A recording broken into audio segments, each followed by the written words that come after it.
Baby আমার থেকে এত লজ্জা কিসের? আজ রাতের জন্য আমি আর তুমি তো লাভার্স।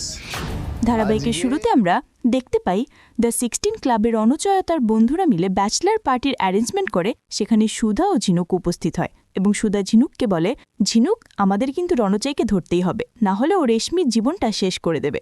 সুধা ঝিনুককে এটাও বলে যে তোর মুখের এই কাপড়টা যেন না সরে যায়, ওরা যদি চিনতে পারে তাহলে কিন্তু সমস্যা হতে পারে, খুব সাবধানে পা ফেলতে হবে। ঝিনুক, তুই পারবি তো সবকিছু ম্যানেজ করতে? তখন ঝিনুক বলে, হ্যাঁ, তুই দিদিভাই টেনশন করিস না, আমি সব সামলে নেব। ওই আরজে ওরফে রণজয় রাশন বোকা সবার সামনে টেনে আনবই। পরক্ষণে সুধা ঝিনুককে ব্লুটুথ দিয়ে বলে, এটা সবসময় সাথে রাখবি, আর মনে রাখবি তোর মুখ যেন কেউ না দেখে। এদিকে আমরা দেখতে পাই রণজয় তার বন্ধুদের সাথে ড্রিঙ্ক করে অনেক মাতলামি করছে এবং রণজয়ের বন্ধু ওয়েটারকে ডেকে বলে, আজকে আমাদের বন্ধুর ব্যাচেলর পার্টি, মিউজিক বাজান, ডান্সার কোথায়? তখন ওয়েটার বলে একটু পরেই চলে আসবে, ওনারা সাজগোজ করছেন। পরের সিনেমায় দেখতে পাই তরি তেজকে বলে, কত সহজে অঙ্কটা হয়ে গেল, সত্যি বাবা তুমি অনেক ভালো, তুমি মায়ের থেকে অঙ্ক অনেক ভালো পারো। তরি কথা শুনে তেজ বলে, কথাটা একটু আসতে বলো, তোমার মা শুনতে পেলে আবার ঝগড়া শুরু করব।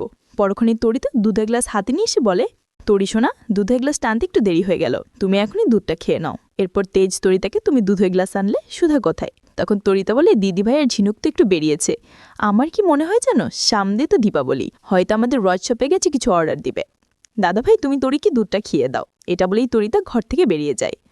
পরের দেশে তরিতে যাওয়ার পর তেজ মনে মনে বলে, সুধা তো বলল সব কিছু নিজে হাতে আনাবে, তাহলে ওয়ার্কশপে কেন যাবে?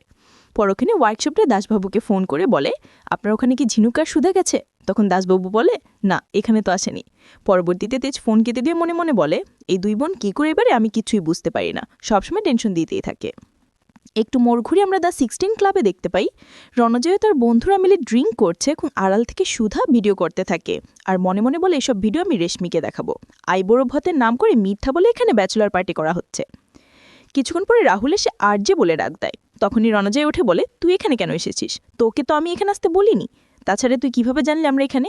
তখন রণজয়ের বাকি বন্ধুরা বলে, আরে আমরা ওকে এখানে ডেকেছি, আমরা সবাই মিলে এনজয় করব, পার্টি করব, মাস্তি করব।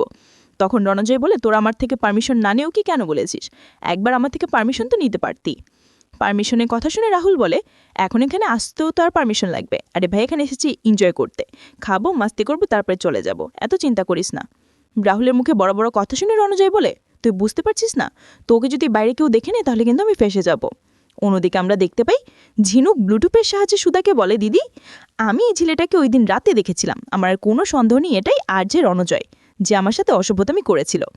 পরের পার্ট আমরা বসু মল্লিক বাড়িতে দেখতে পাই সুধা ঝিনুকে বাড়িতে না পেয়ে তেজ খুব টেনশনে পড়ে যায়।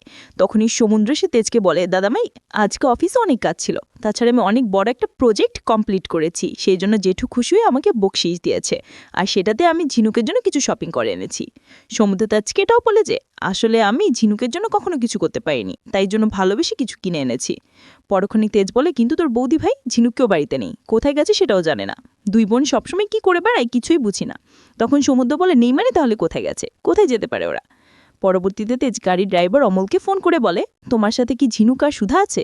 তখন অমল বলে, বড় বৌমনি ছোট বৌমনি আপনার সাথেই আছে, তবে ওনারা দ্য 16 ক্লাবে এসেছে।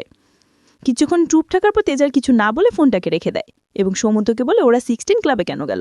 কখনো তোদের ক্লাবে যেতে দেখিনি। এদিকে আমরা দেখতে পাই ঝিনুক ক্লাবে ডান্স করতে করতে রণজয় ও তার বন্ধু মিলে সবাই একসাথে ডান্স করতে থাকে। এদিকে সুধা সবকিছু ফোনে ভিডিও করে রাখে। অন্যদিকে আমরা দেখতে পাই সমুদ্র তেজ মিলে দ্য 16 ক্লাবে আসতে আসতে সমুদ্র বলে, আমাদেরকে না বলে ওরা ক্লাবে চলে আসলো, আমাদেরকে একবার তো বলতে পারতো। সমুদ্রের কথা শুনে তেজ বলে, বলে তুই কি করতি? তুই ওদের সাথে আসবি? তোর কখনো মনে হয় সুধার ঝিনুক পার্টি করতে এসেছে? ওদের মাথায় নিশ্চয় কোনো প্ল্যান আছে। তেজ এটা বলে যে, কখনো দেখেছিস ওরা ক্লাবে আসতে? শেষ দিন আমরা দেখতে পাই ক্লাবে ডান্স করতে করতে রাহুল রণজয়কে বলে, মেয়েটা কিন্তু অনেক জোস, অনেক সুন্দর, চল আজকে রাতের জন্য নিয়ে যাই। তখন রণজয় বলে, আর যে যেটা পছন্দ করে সেটা নিশ্চয়ই নিবে। পরক্ষণে রণজয় ঝিনুককে বলে, তুমি আজকে রাতের জন্য আমার লাভার হয়ে যাও, বলো তুমি কত টাকা চাও, আমি তোমাকে সব দিতে চাই। ঝিনুককে বলা কথাগুলো শুনে সুধা বলেছি, রণজয় এত পরিমাণ খারাপ, আর রেশমি এমন একটা ছেলের সাথে রিলেশন করেছে। পরবর্তীতে রণজয় ঝিনুকের হাত টানাটানি করতে থাকে এবং সুধা মনে মনে বলে যে যেভাবে হোক ঝিনুককে আমার বাঁচাতে হবে, এখান থেকে নিয়ে যেতে হবে, আর জ্বলে গেল প্রমাণ সাথে নিয়ে যাব। তো দর্শক, এই ছিল আজকের আপডেট। পরবর্তী আপডেট সবার আগে পেতে আমাদের চ্যানেলটি এখনই সাবস্ক্রাইব করুন।